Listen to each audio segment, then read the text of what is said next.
घुसपैठ के कारण बंगाल की परिस्थिति बिगड़ रही है, उसको रोकने का काम मोदी जी के नेतृत्व में होगा। मैं ऐसा मानता हूं कि जो सोनार बांग्ला का एक सपना हमने देखा था, कभी उस परिस्थिति में भी हम थे, अब उसी परिस्थिति को वापस लाने का काम ये भारतीय जनता पार्टी की हमारी सरकार करेगी। मुद्दल तो छोड़ दीजिए, जो ब्याज देना पड़ता है उसके लिए भी आज कर्जा लिया जा रहा है।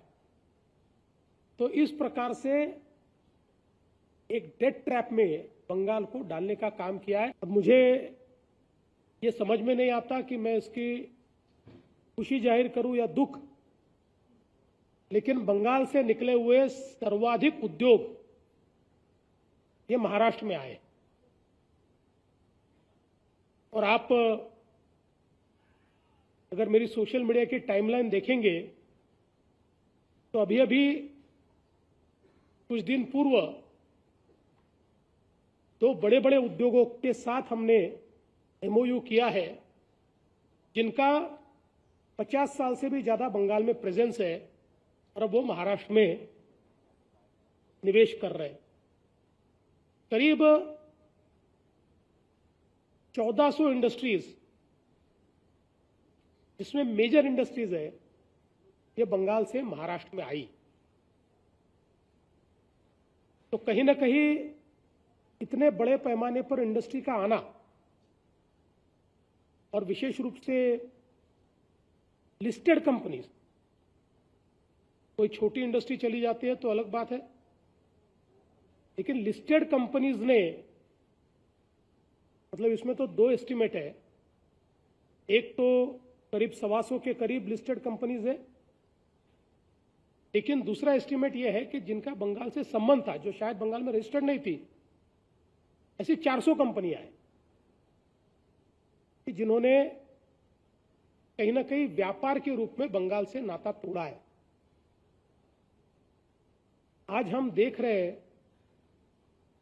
हमारे जनसंख्या में करीब 65% लोग 35 साल के नीचे है। अब इन 65% लोगों के लिए अगर रोजगार का सृजन नहीं होगा, और आज की अर्थव्यवस्था में क्या रोजगार सरकारें दे सकती है? सरकारें एनेबलिंग एनवायरनमेंट तैयार करती है और रोजगार प्राइवेट सेक्टर देता है। सरकार में भी रोजगार तैयार होता है, लेकिन हम सभी लोग जानते हैं कि उसका एक लिमिटेशन है। तो हमारे बंगाल के पढ़े लिखे युवा, इनको अवसर कहां मिलेगा? इस प्रकार से इंडस्ट्री जाएगी। मैं सुन रहा था टीएमसी ने कितने उद्योग रजिस्टर हुए, इसका एक आंकड़ा दिया, तो कहने लगे इतने उद्योग गए तो इतने उद्योग रजिस्टर भी हुए। तो उनको चैलेंज करता हूं कि रजिस्टर्ड उद्योगों में से कितने उद्योगों ने प्रोडक्शन चालू किया, और जो उद्योग बाहर गए उनका निवेश कितना है, और रजिस्टर्ड उद्योगों का निवेश कितना है, ये यहां की सरकार घोषित करे। घोषित नहीं कर सकती, क्योंकि रजिस्ट्रेशन के बाद प्रोडक्शन तक जाना ये साइकिल ही कंप्लीट नहीं होता। इसलिए आज बंगाल के युवाओं को एक प्रकार से अगर उनका भविष्य हमें खड़ा करना है, तो ये बहुत आवश्यक है कि यहां पर उद्योग आए। और बंगाल की परिस्थिति क्या है, आप देखिए, एक समय ऐसा था कि देश के प्रमुख 5 राज्यों में, इन फर्स्ट 5 स्टेट्स, बंगाल आता था। यहां की अर्थव्यवस्था देश की सर्वाधिक विकसनशील इस प्रकार की अर्थव्यवस्थाओं में से बंगाल की अर्थव्यवस्था हुई करती थी, और चूंकि ये व्यापार और उद्योग का राज्य था, इसलिए बंगाल में जो बजट था और जो फिस्कल रेशियोज थे, ये सारे देश में सर्वोत्तम हुआ करते थे। आज की परिस्थिति क्या है? बंगाल पूरा कर्जे में डूबा है। हम लोग ये मानते हैं और रिजर्व बैंक भी मानती है कि जिस समय डेट जीएसडीपी रेशियो 25% से ऊपर जाता है, उस समय वो राज्य डेट ट्रैप में जाना शुरू होता। और आज देश में जीएसडीपी डेट का रेशियो, मतलब जीएसडीपी की तुलना में कितना कर्जा है, इसमें नंबर 1 बंगाल है। 39%, 25% के बाद आप डेट ट्रैप में जाते हो और बंगाल में 39% डेट जीएसडीपी रेशियो है। और अगर तुलना की बात करें तो महाराष्ट्र में 18% है, गुजरात में 17% है और यहां वो 38% है। We are already in a debt trap. आप बताइए, नॉर्मली किसी भी विकसनशील अर्थव्यवस्था में कैपिटल एक्सपेंडिचर के लिए आपको कर्जा लेना पड़ता है, उसमें कोई गलत बात नहीं है। लेकिन बंगाल में डेट सर्विसिंग के लिए डेट ले रहा है। जो ब्याज है, मतलब मुद्दल तो छोड़ दीजिए, जो ब्याज देना पड़ता है उसके लिए भी आज कर्जा लिया जा रहा है। तो इस प्रकार से एक डेट ट्रैप में बंगाल को डालने का काम किया है। और वहीं तो बड़ी आश्चर्य की बात है कि जहां कमिटेड एक्सपेंडिचर ये करीब करीब, अगर हम पेंशन सहित पकड़े तो 80% के ऊपर चला गया है, ऐसे समय बंगाल शायद देश का अकेला राज्य ऐसा है जहां आज भी 5वां और 6वां पे कमीशन चल रहा है। यहां के जो हमारे सरकारी कर्मी हैं, इन सरकारी कर्मियों को आज भी, अब हम लोग 8वें की बात कर रहे हैं और 5वें और 6वें में बंगाल अटका है।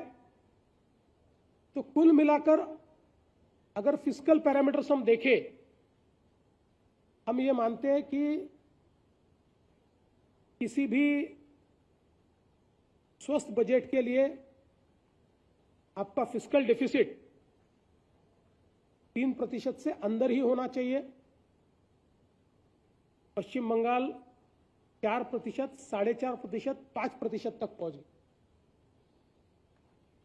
रेवेन्यू डेफिसिट में भी 2.5% तक पहुंच गया है। तो इसका मतलब यह है कि सरकार ये केवल अपनी मशीनरी को चला रही है, स्टेट को नहीं चला रही। स्टेट में निवेश के लिए सरकार के पास कोई योजना नहीं है। मैं फिर एक बार आपको बताना चाहता हूं कि अगर हम कैपिटल एक्सपेंडिचर की बात करें, अर्थव्यवस्था में कैपिटल एक्सपेंडिचर सबसे महत्वपूर्ण हम मानते हैं, उसमें भी सबसे कम आज बड़े राज्यों में कैपिटल एक्सपेंडिचर ये बंगाल में हो रहा है। तो इस प्रकार से अगर हम विचार करें तो बंगाल एक प्रकार से फाइनेंशियल मिसमैनेजमेंट के कारण डेट ट्रैप में जा रहा है। नया उद्योग यहां नहीं है और विशेष रूप से सरकार का पैसा जो सरकार की तिजोरी में आ सकता है, इसको लूटने का काम चल रहा है। ऐसा नहीं है बंगाल में इतने नेचुरल रिसोर्सेस है या माइनिंग है, ये नेचुरल रिसोर्सेस का पैसा ये सरकार की तिजोरी में क्यों नहीं आता? भले मैन्युफैक्चरिंग हम लोग ये समझ ले कि थोड़ा पीछे चला गया, पर माइनिंग तो जोरों से चल रहा है। फिर भी आप उसकी कुल मिलाकर सरकार की तिजोरी में कितना पैसा आता है देखिए।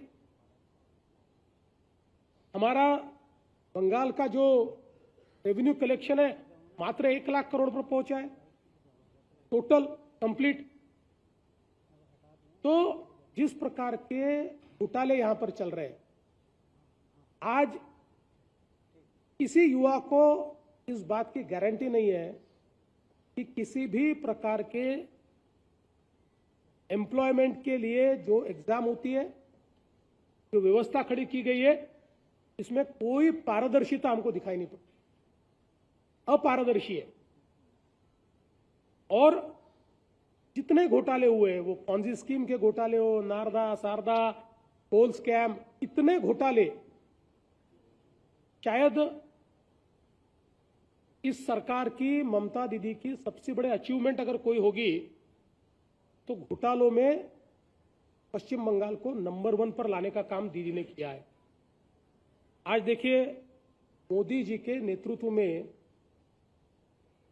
मात्र रेल बजट में 14,205 करोड़ रुपया ये बंगाल को मिला है।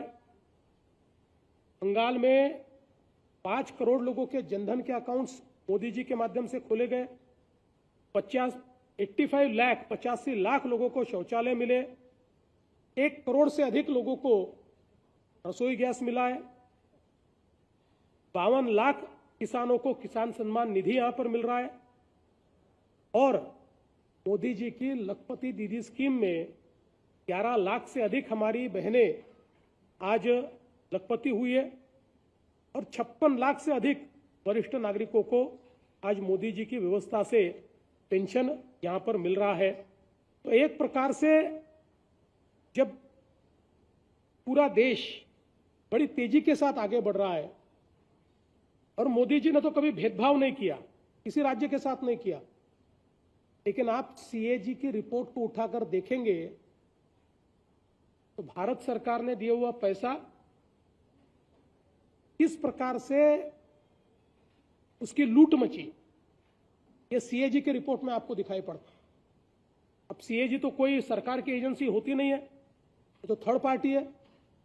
सीएजी ने यहां पर किस प्रकार से पैसे की लूट मची है, अब तो ईडी सीएजी को भी धमकी दे देती है। रिपोर्ट दिया तो हाथ पैर तोड़ने की बात होती है। तो मैं कभी कभी विचार करता हूं कि कौन सा लोकतंत्र है। क्या आप इलेक्शन कमीशन के भी हाथ पैर तोड़ने वाले हैं, आप सीएजी के भी हाथ पैर तोड़ने वाले हैं, आप सीआरपीएफ के भी हाथ पैर तोड़ने वाले हैं। जो लोग देश में लोकतंत्र के खतरे की गवाही देते हैं, दुहाई देते हैं, तो उनको पूछना चाहता हूं कि आपको पश्चिम बंगाल क्यों नजर नहीं आता? Why are you selective? आप इसका विचार क्यों नहीं करते? और मां माटी मानुष की बात दीदी करती है, लेकिन आज तीनों की हालत क्या है हम सब लोग देख सकते हैं। इसीलिए अब ये मिस गवर्नेंस को, मिस रूल को समाप्त करने का समय है। भारतीय जनता पार्टी ने एक बहुत अच्छा मैनिफेस्टो दिया है, और हमारा ट्रैक रिकॉर्ड देखिए। जिस भी राज्य में बीजेपी की सरकार आई है, उस राज्य के, किसी भी राज्य के पैरामीटर उठाकर देखिए। यूपी जैसा राज्य, मध्य प्रदेश जैसा राज्य, बिहार जैसा राज्य, जिनको एक जमाने में बीमारू कहा गया, वो राज्य अब देश की अर्थव्यवस्था के ग्रोथ इंजन बन गए। ये बीजेपी का राज है। और बंगाल को तो कुछ करने की आवश्यकता नहीं है। ये बड़ा ही एंटरप्राइजिंग स्टेट है। यहाँ के लोग, ये बहुत ही एंटरप्राइजिंग लोग हैं। यहाँ सिर्फ गुड गवर्नेंस की आवश्यकता है। अगर गुड गवर्नेंस बंगाल को मिल जाए तो यकीन मानिए, मात्र 5-7 सालों में बंगाल वापस देश के पहले 5 राज्यों में आ सकता है। इसीलिए भारतीय जनता पार्टी ने एक बहुत ही सशक्त इस प्रकार का घोषणा पत्र दिया है, जिसमें युवाओं के लिए 1 करोड़ रोजगार का सृजन, जो बंगाल की भावी पीढ़ी है उसका विचार हम लोगों ने किया है। हमारी महिलाओं के लिए 3,000 रुपया सम्मान निधि ये भारतीय जनता पार्टी की सरकार यहां पर देगी। और मैं वापस कहता हूं, जहां हमारी सरकारें हैं और जहां हमने इसकी घोषणा की है, महाराष्ट्र सहित सब जगह हमारी योजना शुरू है, कहीं हमने बंद नहीं होने दी। महाराष्ट्र में तो 2.5 करोड़ बहनों को हम ये निधि देते। और मैं ऐसा मानता हूं कि बंगाल को वापस industrial power house, business power house और कमर्शियल पावर हाउस बनाने का प्रयास हम लोग यहां पर करेंगे। और विशेष रूप से जो घुसपैठ के कारण बंगाल की परिस्थिति बिगड़ रही है, उसको रोकने का काम मोदी जी के नेतृत्व में होगा। और मैं ऐसा मानता हूं कि जो सोनार बांग्ला का एक सपना हमने देखा था, कभी उस परिस्थिति में भी हम थे, अब उसी परिस्थिति को वापस लाने का काम ये भारतीय जनता पार्टी की हमारी सरकार करेगी। इसलिए आप सभी के माध्यम से बंगाल के युवाओं को, बंगाल की महिलाओं को, बंगाल के तमाम नागरिकों को मैं निवेदन करना चाहता हूं कि इस बार परिवर्तन कीजिए और इस बार बंगाल में फिर एक बार भारतीय जनता पार्टी की पहली बार, फिर एक बार नहीं, पहली बार भारतीय जनता पार्टी की सरकार लाइए, ऐसा सभी को निवेदन करके मैं अपनी टिप्पणी को समाप्त करता हूं। और आप लोगों के कुछ सवाल होंगे तो मेरी क्षमता के अनुसार मैं उसका जवाब देने की कोशिश करूंगा।